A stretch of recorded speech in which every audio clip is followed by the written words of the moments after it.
Welcome to this episode of Trauma Rockstars. I'm super excited. This has been months and months in the making, this interview, and I want everybody to meet Michael Brandt.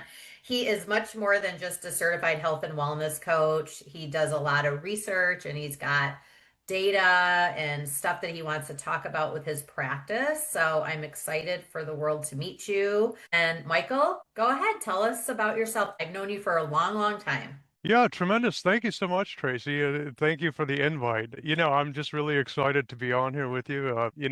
We've been acquaintances for a long time, not always in contact. I think I talked to you at length a couple of years ago, but that was just small talk. I just want to congratulate you on Trauma Rockstars. This is just so cool. Thank you. I'm excited. It's a passion of mine. I love it. So thank you so much. Yeah, yeah, super. And Happy New Year also. And Happy New Year to Yes. all of your listeners, your followers. And I'm just very pleased to be here. As you were indicating, I am a certified health and wellness coach. I operate a health and wellness practice, and I also participate in psychological research. I've been engaged in these capacities for about the last 5 years. But just recently, we did some modifications to our practice, and we're looking to accept an increased number of clients, as well as bring in additional providers and support staff. So it's an exciting time for us. I should indicate right off the bat, we can be found at mjbrand.com, and I'm sure Tracy will put that up in the footnotes. So I thank her in advance for doing that. But that's our website, and we're doing more and more of our business through the website and on a remote basis with remote appointments and remote services. So we're really excited about that. My primary interest is in providing individuals with health and wellness services that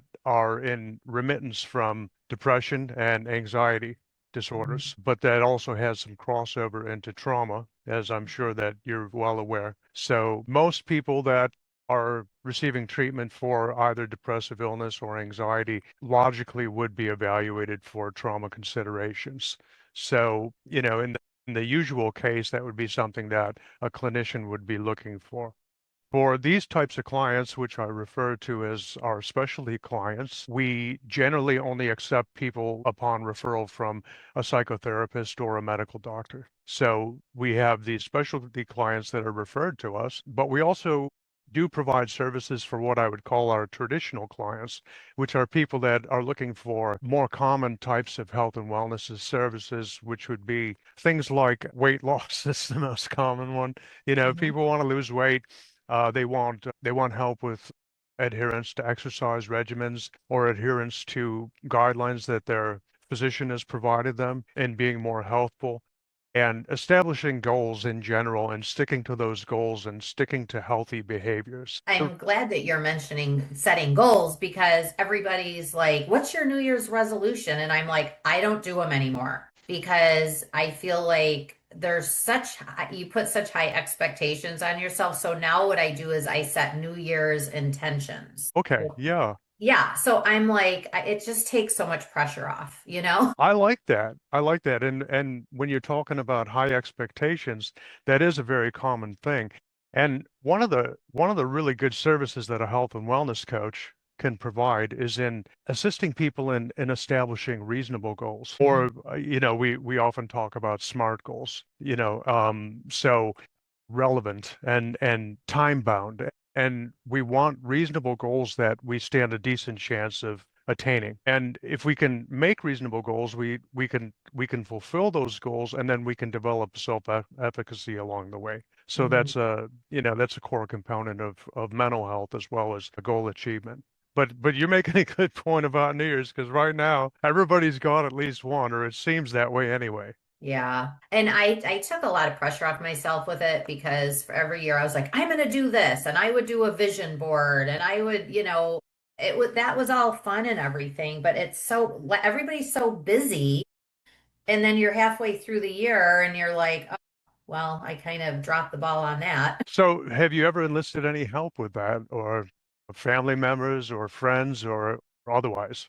I'm just curious. Me, I used to do, yes, I have. I mean, I used to get together with a group of friends and we would do vision boards together and try and hold each other accountable for it and stuff like that. But, it's so hard because even that would fall off. You're a couple months into the new year. So I just do them for myself now. And I find that it's much easier for me to hit those goals, like you said. And sometimes I'll do like, I'll give you a perfect example. Simple one for this year for me is I want to write my journal every day. Even if it's one sentence, like that's an intention I set for myself. I want to write my journal every single day. Seems easy enough to do. I didn't do that last year. So now I'm holding myself accountable for it. That's great. Journaling can be so powerful, and it's Hmm. something that I commonly recommend to people, Hmm. especially when they're struggling to establish priorities. Right Uh, here. Great. Okay. Yeah, that's a nice one. And I see you're filling it up because I caught a little glimpse of the Yeah. bookmark in there. The other term that you mentioned that, I just briefly touch on is accountability. Hmm. And, accountability is so important. And a lot of times when I mention accountability to people, they kind of get like tensed up, like, people aren't used to like, the word coach, and they always envision someone like blowing the whistle and and directing them around the field, and that, accountability really is not like, somebody calling you out to task, or, calling you on the carpet or anything. Accountability, in goal setting really is your system for monitoring your own progress. Right. And that's the way that I prefer that people think about it. It's one of your best friends, really. Hmm. And what accountability allows you to do is it allows you to make adjustments along the way. Right. So Yeah. you're saying, okay, well, this didn't work, and let's just take a step sideways, or let's take a little step back and figure out, okay, what was wrong with this approach, and how can we tweak it a little bit, and then we can stay on track. Mm. Yeah. It just seems much easier to do it that way. And I don't know, it just seems much more manageable. And like you said, like I might come up with in 3 months from now, be like, oh wait, I want to make this new intention this year. And it wasn't necessarily made on January 1st. That's okay. Oh, yeah, There's no absolutely. there's no rule book, you know? Well, we just want to get a little bit better every day if we can, Yes. you Hmm. know, and we don't want to slide too much. It's probably the best we can do as human beings.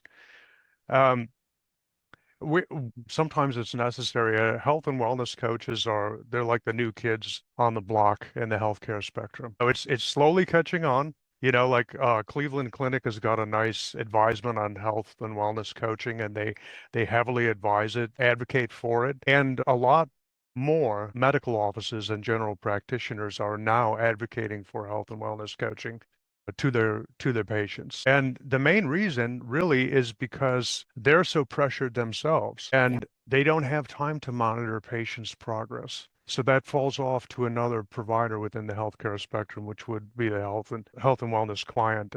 So I'm really happy about that. I believe in the profession, and trying to do my part to move it along. When I was mentioning earlier about the specialty in our practice is in obtaining referrals from mental health care providers. And we prefer that people come in that capacity on a referral, because Hmm. then we can get like the warm handoff. We can get the background on the patient who's now not a patient, but they're a client. And Hmm. then we can kind of monitor what that person's past is while focusing on the present and the future. But in the realm of depression and anxiety, and then we'll roll up trauma in that, what we're trying to do over the longer term is we're trying to demonstrate outcomes and efficacy of applying health and wellness coaching services to people that are in remittance states, so that they can remain in remittance states. And as I'm sure you're aware, depression and anxiety is not only one of the most common ailments within our society, it's also one of the most recurring. And over Hmm. 50% of people that suffer from depression or anxiety or other mood disorders will relapse. So that's what we're focused on long term. And that's pretty much what our practice is all about. And we're trying to expand it right now, and we're trying to bring in more help, get more people on board, and trying to offer the best services that we can. And we're also trying to expand the clientele by offering most of the services online because that seems to be the best solution for people. We do have in-person services also. Right. What, I guess, like, how would you describe somebody that's in remission? Well, if you look at the common kind of presentation or of depressive illness or anxiety, it involves a kind of like the reasoning capability is kind of overtaken by the stress response. You think of someone that's in depression, you think of someone that's kind of shut down, and that is the case overall. That is a common expression of the ailment. But what's really going on, in a neuroscience sort of way, is Mhm. that is that the prefrontal cortex and the reasoning capability is being overwhelmed by the stress response from the more primitive areas of the brain, the amygdala. It's not firing correctly to the point, this is like a trauma aspect also, that the emotional system is not cooperating with the contextual part of the brain, and it's not putting things in the proper perspective. Now, in depression, people will be, for the most part, they'll be like procrastinating and shut down. In anxiety, they'll just be, very worried about like non-specific things. A trauma case, in my limited experience, would be more evidenced by context-specific environmental cues producing a less than ideal response in the person's behavior. And then, getting to the bottom of that. But that's the responsibility of the psychotherapist or other mental health care provider, not the health and wellness coach. Right. What's a great dividing line in health and wellness coaching is that like repeating this all the time, is that health and wellness coaching and dealing with someone in remittance is that we're we're dealing with the present and the future and what's possible with your life. Whereas psychotherapy and other mental health care services, even those that are provided by a person's MD, are things that are focused on uncovering what went wrong in the past. Now both things are just very, very important. But the thing that's kind of under stress in our society is like, okay, you're feeling a lot better. You went to therapy, perhaps you got some medication, perhaps you did some like group therapy or something like that. You're feeling a lot better. You're in a remittent state because you're not demonstrating like a lack of kind of contextual operation and behaviors that are conducive to your own health. So you're in remittance. Now, what do we do with that? We Mhm. try to move the person forward towards even greater health. And then they're going to develop self-efficacy that they can at least stay there, if not move forward. Do And you and that's what find we're all that, about. yeah, do you find that hitting like those SMART goals and things like that we're talking about are much easier for people to obtain once they're in that remittance state? Well, that's a great question, and I think that, the answer to that would be that it's almost essential. Yeah. People have to resolve one way or another, they have to resolve what's in their past. And they have to be able to look at it in a rational contextual sense as far as like, okay, this happened, but it doesn't define me moving forward. That's kind of the remittance. Right. Sometimes in non-defined trauma, we might not know. We might not know what the issue was. So that in particular would have to be uncovered Yeah. and dealt with before the person can move forward. Certainly before the person could benefit from um, health and wellness services and trying to maintain. You can't maintain a state that's not there. Well, and I think that could be a goal. Like working with a health and wellness coach could be a goal you can set as you're doing whatever modality you're currently doing to get you past that trauma and anxiety state to where you're living in the present and the future. That could be a goal for somebody that's listening. Be like, yeah, I would love to have a health and wellness coach. I'm not ready for that yet, but maybe in a couple months I will be, kind of thing, depending on, what their healing process is. Yeah, I referred to it earlier though as like a warm handoff is what I favor as far as like the patient and their provider saying, okay, you know, we both really feel like, we're in a lot better place. Mhm. But and we're going to give this a try. But so often the people that we see, unfortunately, they've suffered more than one round of relapse, Of course. Yeah. prior to trying something else, or trying the Right. services of a health and wellness coach, or trying to get like involved in like a social atmosphere, or this is something that I would like to go for. But Hmm.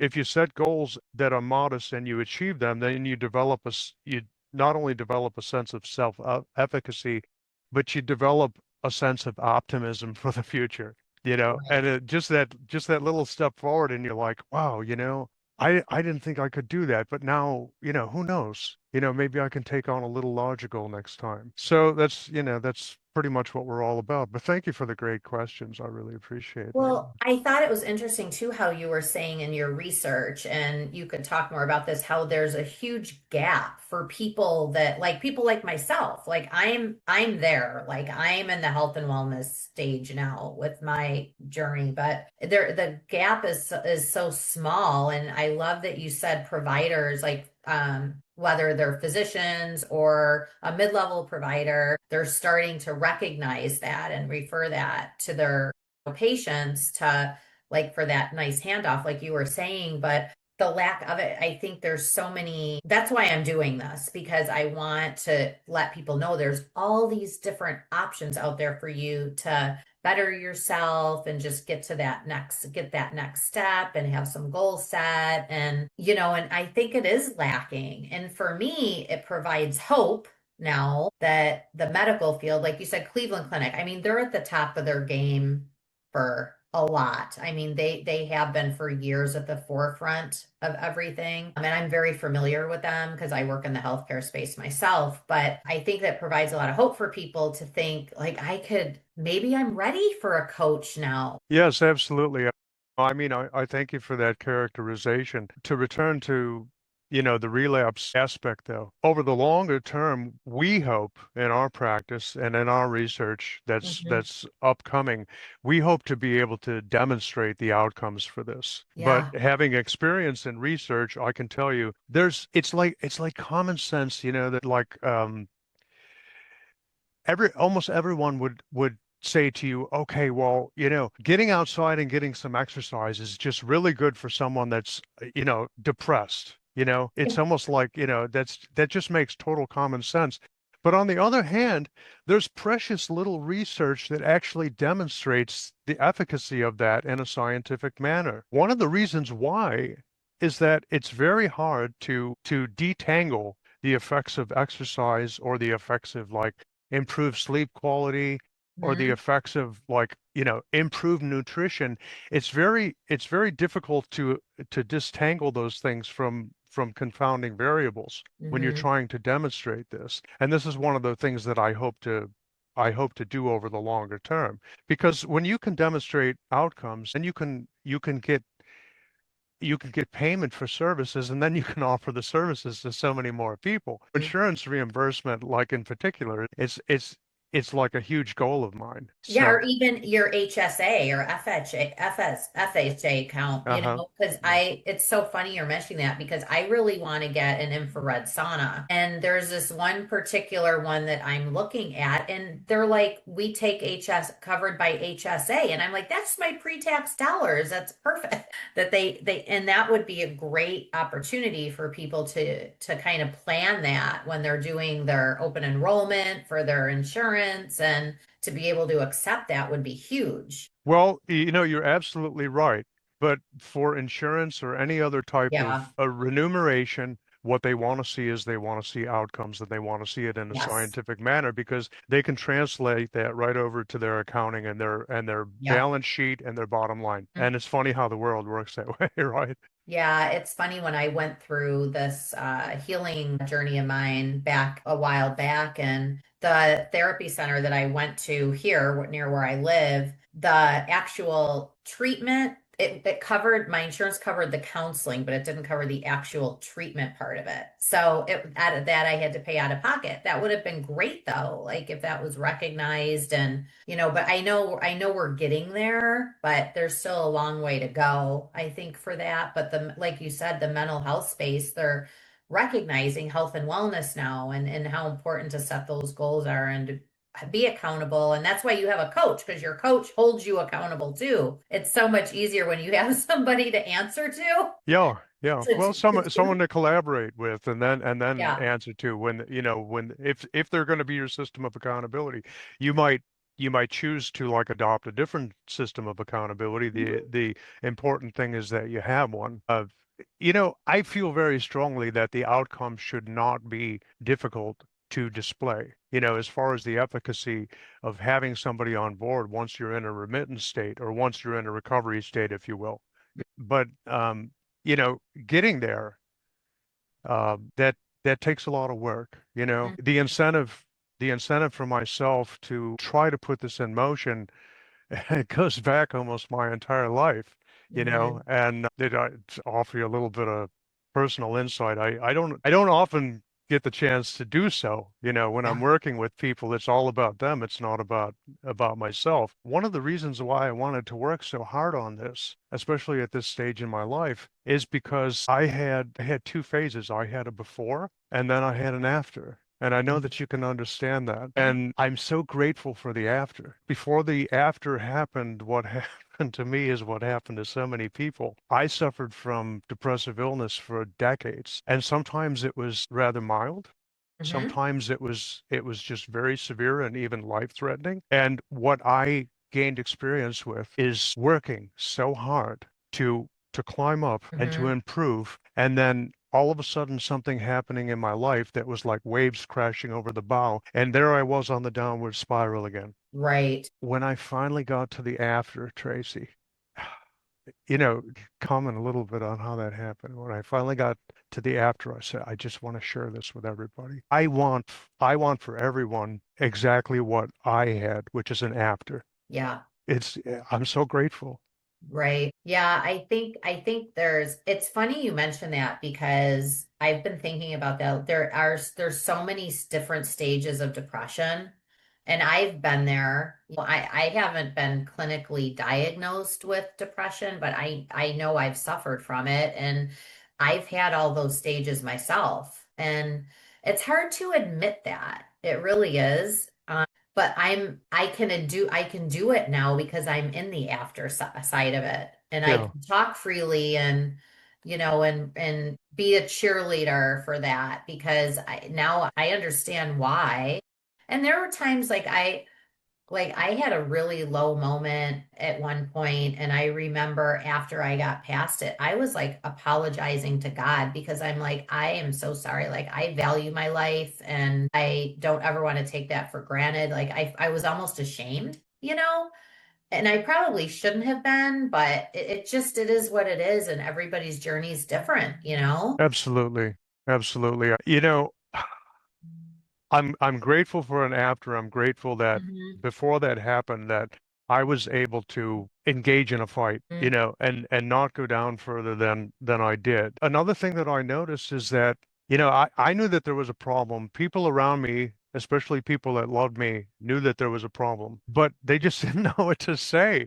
And they didn't know what to do. And sometimes they made it a great point to say something or to do something, and they got it all wrong. Yeah. One of your other guests was excellent. He was talking about, platitudes, offering platitudes. Oh, Janie. Yeah, you're depressed, go do something happy. Well, that's like the worst advice ever. It's just a Yeah. platitude. It's Yeah. nothing, it's nothing that really gets to the root of the problem.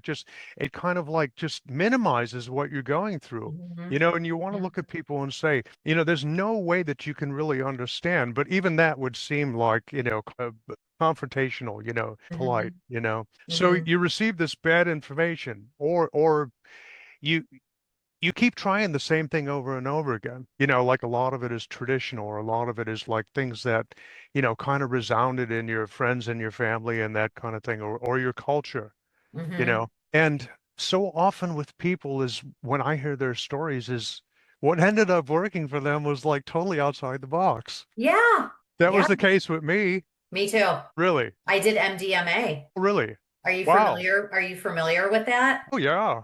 absolutely. I mean, I what a, did I did MDMA in May and it changed my life. did it give you like the clean slate that they talk about? And Yeah. yeah, It gave me the mental clean slate, you yeah, know? the mental clean slate. Yes. Yeah. You Incredible. It was a gift. I mean, it was just, and that's, and I had to get outside the box because traditional therapy, what didn't work for me, it never did. I kind of felt like, I don't want to say I'm an antsy person, but I'm like, we're talking in circles. Can we just get to the point? It just never worked for me. And so when I learned about that, I was like, oh my gosh, this is right up my alley. And I just did a hypnotherapy session over the weekend that was incredible. But there's so many more modalities out there to help people. And I think I'm with you. Like the thinking out of the box is what actually busts you through it. Oh yeah. Yeah. I mean more often than not. And that's Yeah. not to denigrate any of these people that try to help. No. Your GP or the psychotherapist or whatever. It's not to denigrate that. It's just like you have to find what works for you. In Mhm. my case, it was like I always knew that exercise helped me. Like if I was Yes, getting my me too. workouts in, I was always like a little bit ahead of the game and I always felt better, right? Mhm. But it's just so funny, and I'll just try to tell it quick because you know, I was really going well in the gym and everything, and I started doing these CrossFit Mhm. workouts. And I was really into this, and then after that, I started doing like these boot camps, right? And Mhm. then as a result of that, I started hanging out with all these people that were like either military or they were like retired military. So I was going to these boot camps and I was hanging out with these guys, Green Berets, Navy SEALs. I Yeah. don't want to aggrandize what I was doing because it was like it was killing me, right? I mean, I was just getting like decimated by these dudes. But Right. but one of the things that they're all really into is Stoic philosophy and Mhm. just like this ancient wisdom about only letting affect you what you can control and Mhm. taking everything else and compartmentalizing it away. So that's kind of my out, or that was the beginning of my out. But to preserve that remittance state, once again, there's in my experience, there's nothing like healthful living.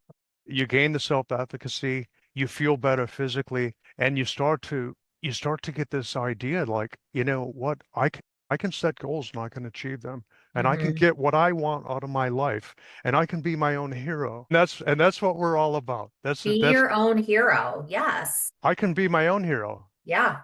You don't need somebody else. You're your own. Look in the Mhm. mirror. Do you find that with people like I'm just looking, anxiety and depression, which I think everybody suffers from that at one point in their life. And if there's anybody that says they've never suffered that, then I want to meet you because you've had an incredible life. But Yeah. I feel like the pandemic put a lot of people into depression and anxiety and stuff like that too. The whole world flipped upside down. And I just find that when you're in remission, I always say this, you're still going to have bad days. You're not perfect. Would you find like even maybe a bad week? Like I briefly told you some stuff that's going on with my family, and I had to go back up north for a couple weeks, and that was a tough week for me, but it doesn't Mm. necessarily mean I'm not in remission just because I'm having a bad week. I know exactly what you're saying. Like you start to clarify things and you're like, okay, well, I've got this self-efficacy. I've got this resilience. Right. It's all about resilience. Is like, I know what I have to do and I know what I can do to make the situation better. And furthermore, I know what I can't do, what's out of my control. And Mm-hmm. I'm going to put in my best effort. And then I'm going to come back at the end of the day and I'm going to be able to look at myself and say, you did your best on what you were able to control.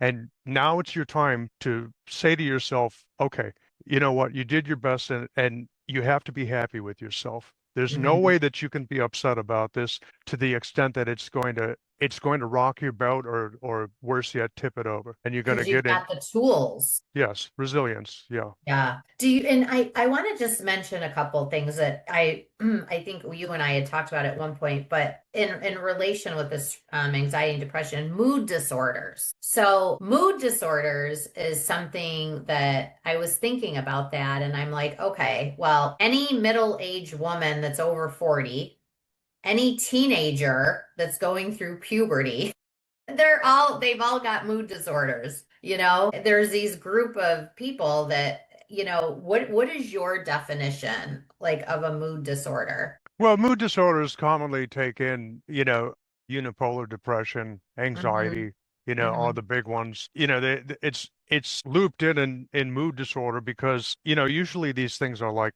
they're co-concurrent, and I think it's getting back to what I was talking about before. It's an inability to enlist the reasoning capabilities of your prefrontal cortex to deal with the panic that's originating from your more primitive areas of your brain and your Hmm. stress response. So you Hmm. have this you have a stress response, whether it's up or down, and you can't quantify it, you can't reason with it. It just keeps happening. So your mood is affected to yourself, and it's affected to everyone around you. So that's kind of my lay definition. I think it's important to, have a little bit of an idea of, other disorders like you know, bipolar depression. I don't even fancy people talking about it. Bipolar depression is an entirely different thing. It's an entirely different thing neurologically. It's more related to schizophrenia, So that's not really a mood disorder. So mood disorder, what is and what isn't. But that doesn't minimize it at all. Mood disorders can be very severe, and they can be life-threatening, and they can be deadly. Right. What about somebody who feels like they have gotten past it and but they're managing it with their provider through medication? Would you consider that remission? I don't know if it's proper for me to say. I'll go out on a limb and I'll say I don't believe so, because I do not believe in long-term administration of antidepressants, simply because there's no research on it. All the research on antidepressants is like over like an 8-week period max.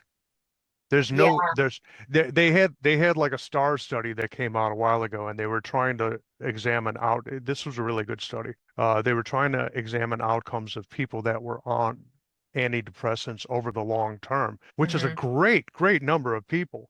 People will be on them for like 2 years and longer. Oh So at yeah. least at least they're trying to do some research in this regard to find out what are the outcomes for these people. But the jury is still out. There's now I get back to my role as a psychological scientist, is that, it's like, show me the research. Show me the research that Yeah. says that this is a good thing to do. It's one of those things that's just really a head shaker, as far as like, oh, why did we get in the habit of prescribing these things for people for years on end in some Hmm. cases, when not only wasn't the efficacy demonstrated, but also in a lot of cases there was severe side effects. Yeah, and I find most people I know that are on them, they feel like they need to be on them, but their Yeah, goal is to get off. yeah, and They don't, it's hard. yeah, I don't think I've ever talked to anybody that said, I don't ever want to get off my antidepressants. I think everybody I've talked to has, but I feel like providers give them out like candy. Yeah, that's unfortunate. But, I mean, we are making progress in that regard. Like the STAR study, that's one good example. And, I'll give you another quick example is in the mental health industry, we got off of this mantra of, oh, you have a chemical imbalance, because that was demonstrated neurologically just to be like false. Hmm. There's nothing that you can really demonstrate via a neuroscience study to say that people with depression or people with other mood disorders are suffering from a chemical imbalance. The only rationale they had for saying that is if they gave chemicals to you that produced increased serotonin, then, on average, these people we're better off. But that's not cause and effect. That's just correlation. Now I'm getting a little bit too far into the research thing. I wanted to talk to you about trauma because it's not really my area, but it's yours. And I got thinking about, trauma and its relation to, depression and anxiety. And Hmm. I was, and I was thinking about my own case. I'm not going to get too far into that. But I started to theorize when I was preparing to meet with you today that if it's not like just a genetic predisposition, or if somebody is not suffering like depression or anxiety from like a physical ailment, which is also very common, right? Hmm. People are very ill and all of a sudden they just don't, they lose hope for the Yeah. future and that type of thing because they're ill. If it's not one of those things, then wouldn't it necessarily have to be either some known or some non-discovered trauma in their past? And my answer would be yes. The problem with stating that, even as a hypothesis, Tracy, is that if you go looking for trauma and there is none, then you end up in all of these places that we don't want to be, Hmm. and we know that. But I just wanted to add that caveat in because trauma in our society is just very common. In other societies, it's something else. It can be something else. And what I'm kind of like alluding to is, I did work overseas, right? And I was in the Middle East a lot for a period of time. And I was aiding refugees who were victims of war, and I came back with this perspective that, trauma in their society there's no non-defined trauma. I mean, everybody knows what the hell happened. People were dropping bombs on their head. Even when they were in the hospital, they were dropping bombs on their I head. know. Yeah. And they're losing limbs and that kind of thing.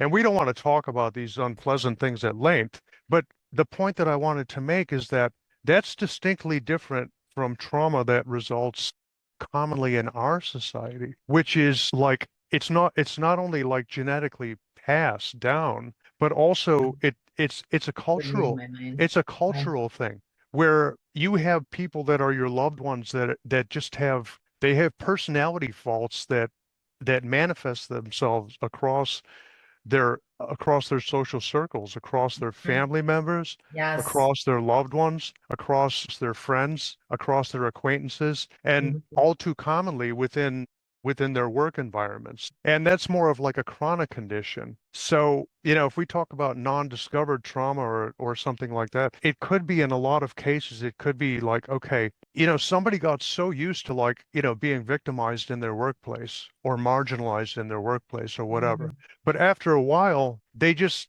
get so used to putting that away that the only evidence that's coming out is like they're just having problems with the cues. You see where I'm Mhm. going, right? Yeah. And in a high stress, like, performance oriented society like we live in, that's probably a lot more common than people like yourself, because I know, about your story and, Oh yeah. so, it's more subtle, but because it's more subtle, you really have to dig a lot further It's to so figure out what it is. You're so funny you're saying this because I was just gonna say to you because I've had physicians, psychotherapists, psychiatrists, counselors, all kinds on the show. And they talk about this generational trauma that comes down. And it's funny you mention that because like obviously the whole world knows my story. And if you don't, it's all over the podcast. So watch the first 5 episodes. Honestly, my grandparents, I don't know if you remember my grandparents, my dad's parents, but my Yes. grandmother, yeah, my grandmother used to say, she went through the Great Depression. Yeah. And she used to say to us, and this was obviously before my accident and everything, but she'd say, "You don't know what suffering is. You don't know what suffering is."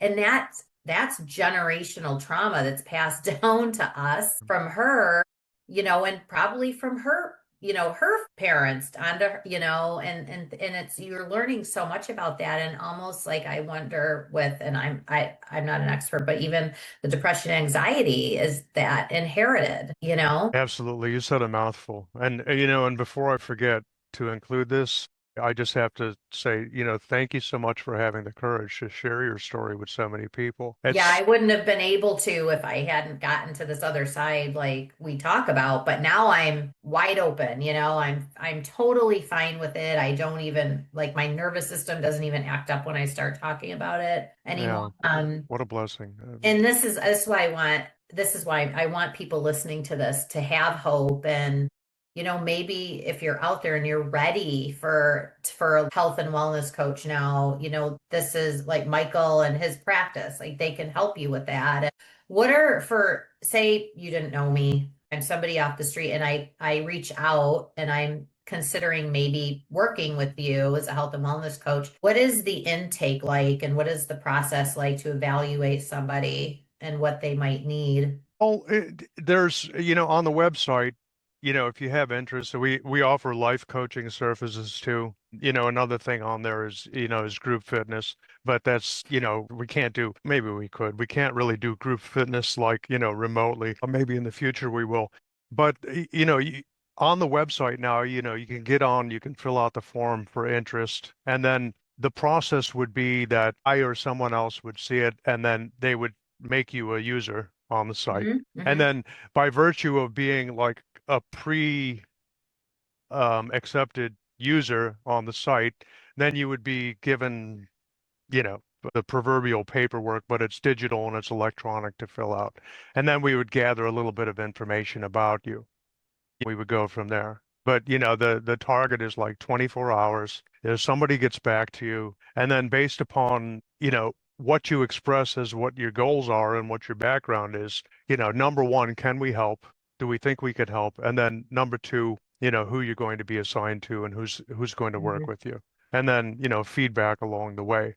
You know what I should say, and if I forget to say this, because I'm really excited about it, because we're expanding the practice now, we're benefiting from some funding. It's not research funding. I don't want to mischaracterize it, but we're benefiting from some seed funding and some investing. And right now for winter going into spring, we're offering to a limited number of clients, we're offering up to 10 visits free. Yeah, the initial evaluation for clients is always free. We always do Right. that free of charge, and it's an hour, Okay. and then that comes after like the initial encounter, electronic encounter. We get to know you, Hmm. and find out where are you? Where do you want to go? Hmm. And okay, and then we can meet you right where you're at, no matter where you're at. And then up to 10 visits after that. And ordinarily people can make amazing progress I over can over the imagine. over the course of 10 visits. So you can imagine I'm really excited about this. So I'm really excited to be able to offer services to people that might be a little bit shy otherwise. Now, there's no sticker shock with us, but at the same Yeah. time, not everybody has, disposable income at this time. So we want to bring people in and we want to offer them services. We want to make a difference in people's lives. That's what it's all been all about from day one. It's a wonderful feeling when we can actually realize that goal along with a client. It just feels so great. And there's Some an opportunity, like you said, you have some funding. Maybe they're like, well, there's no way I have the money for this. The holidays just ended. Everybody's like, I have no money left. I just had the holidays. And there's an opportunity to maybe they'll qualify for something like that. Yeah, well, you go to mjbrandt.com. That's MJBRANDT dot Hmm. com, and you can fill out an intake form there, depending on what you're interested in, and then we go from there. Somebody get back to you hopefully within 24 hours, no later than 48 hours, and that's what we're kind of shooting for right now. We have a couple of good coaches, I hope, including myself. We have on staff, but what we want to do now is we want to replicate and we want to bring on more. Yeah. And if we have good clients coming through the door, then we're going to be able to bring on more coaches, and eventually, practice grows and more people are benefiting. That's what it's all about. That's amazing. That's going to bring a lot of hope to people because the last thing people want to hear right now is money and another bill after, everything. And it's just hard. The economy is just a lot of people are struggling right now. So that's exciting. And any last words for anybody that's just thinking about maybe taking this jump into working with somebody like you? I'll return back to one of my mantras is you can be your own hero. I just You love that. know, when I made my final turn for the good in my life, I had someone impress that on me and say, "You don't need a hero. You need to be your own hero." And they said, "If you want a process, I'm going to give you a process. I want you to step back and I want you to try to tell me what it is, all the different characteristics that makes you unique in this world, because knowledge of those items are what is going to provide you with the belief in yourself and the purpose to move forward. It's like you do an audit and you have to appreciate who you are, where you are at this time, and then say, I have things that no one else has. I have talents, I have capabilities, I have strength. There's I don't know how many billion people are on this earth, what, 7 or 8 or whatever, growing all the time, but you are still unique in your capabilities, in your promise, and what you can offer to this world. And if you recognize that uniqueness in your being, then that might be the first step to you moving forward. I'm Yeah. so glad you said that because I always say that's your superpower. Nobody is you. No one is. No Yeah. one can do exactly what you can do. But once you figure what it is that you're supposed to do, then the work starts. So you go, then Yeah. then you got to go for it, just like you are, girlfriend. Yeah, I know. Well, this was awesome. I, of course, will include all of this in the episode and how to get in touch with Michael and his practice and maybe just have that initial conversation because you said it's a free consult. And just have it's a 1 hour, just have a conversation. You can give yourself an hour to see if it's a great fit. And I think that would be really exciting to include all that and the fact that you're getting some funding. Congratulations, that's amazing. I should start looking for something like that myself. Thank you to um, that benefactor. Yeah. yeah, but that's awesome. Did we miss anything? No, I don't think so. I I I don't mean, think this we is did. this has been very enjoyable. Thank you so much. And I just want to say one more time, congratulations on Trauma Rockstars. I think Thank you. this is a great idea, and it's already providing a lot of insight and a lot of hope to a lot of people. I Well, I know you're that. officially a part of the Trauma Rockstar family now, and I know you're a musician, so you can appreciate that. You're more than one. Yep. So that's amazing. Thank you so, so much. This has been great. I look forward to talking to you soon. Thanks, Michael. The content on this podcast revolves around personal life experiences and is meant to serve as a learning tool. I am not a certified therapist or medical expert. This podcast doesn't offer medical, psychological, or professional advice. If you're curious about your mental or physical well being, feel free to reach out to a licensed healthcare professional for assistance.